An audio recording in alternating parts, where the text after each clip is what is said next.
Hey guys, welcome back, McMole2 here. This video is going to be taking a look at Vader soloing the Rancor raid, but there's a little special guest in there. You may notice on the far left I have a 7-star Darth Nihilus. That's right, I have my Nihilus in here. I'm going to be using him to wipe out the entire Rancor raid, but before we go into any more details, let's take a look at their mods. With Darth Nihilus, I have him running with lots of speed so that he can use his Force Drain Annihilate as much as possible. Since Force Drain will reduce the cooldown of Annihilate by 1 every time it's used with someone on debuff, even including raid bosses who are immune to cooldown increases.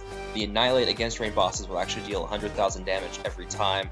So I'm running Annihilate about every 4 or 5 turns with Nihilus alone, which means a lot of damage with him.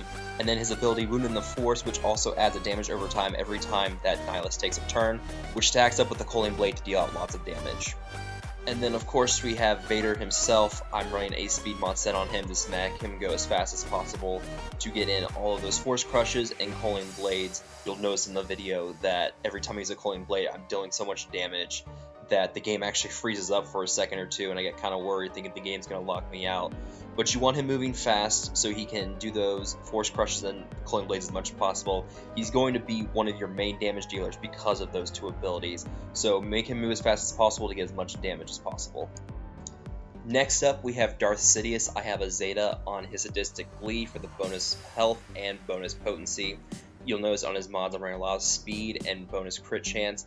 This is to combine with Demoralizing Blow, where if it crits, it will actually put out 2 additional dots, which again means more damage for the Vader Culling Blow. The speed is just because you want these Sith to go fast, and his Sadistic Glee also gives him a lot of bonus turn meter to help make Phase 1 against the pigs a little bit easier. Next up we have TIE Fighter Pilot. I actually messed up his mods. I should be running crit chance instead of potency. Since his tenacity down is guaranteed whenever he critically hits. Also, his evasive maneuvers gives him bonus turn meter and evasion when fighting a debuffed enemy, so that just means he gets to go that much faster.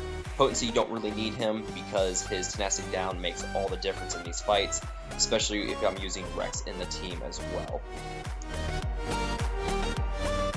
And then finally we have Rex. I'm running the Awesome Speed mod set on him. I have him at 255 speed. This is so he can use his squad discipline as much as possible to give turn meter boosts on the other allies, and then combined with the tenacity down from TIE Fighter Pilot, he's always going to be putting out 25% turn meter reduction on the Rancor, which makes things a little bit more bearable so you're not relying purely on the RNG for a Zader along with the Sith and Empire characters.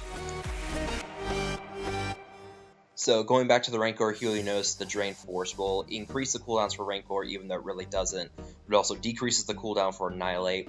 The Annihilate will deal 100,000 damage on the raid boss, as you'll see here in a moment, just because it has the raid boss tag instead of an instant one-hit kill.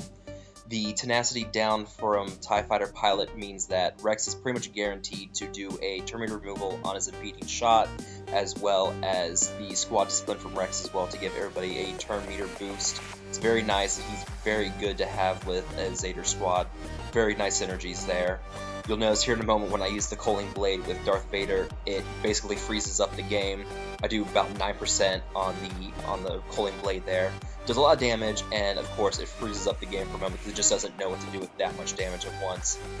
But anyways guys, I hope you all have enjoyed watching this video as much as I have. This was a very fun video to make. Again, this team very, very clean, efficient. The Rancor never took a turn between phases 2 and 4 to the very end. It just never moved because so much turn meter removal from the bug of Zader, and then Rex throwing in his impeding shot to always reduce the turn meter by 25%. Very fun team to have. I know it's something you guys can look forward to in the future when you guys get 7-star Nihilus is when he finally becomes free to play in another month or two. But as always guys, feel free to like and subscribe. There'll be more ship content coming in the near future, as well as a new team that I'll be debuting later this week. I'm very excited to show it to you guys. I hope you all enjoyed that team as much as I am. Also, I was on the live show for Smithy D this morning. I'll link that down below as well, answering a lot of questions about clones, chipping in with some people like Warrior and Riemann Azab. Anyways, guys, thanks again for watching, and I will talk to you guys later.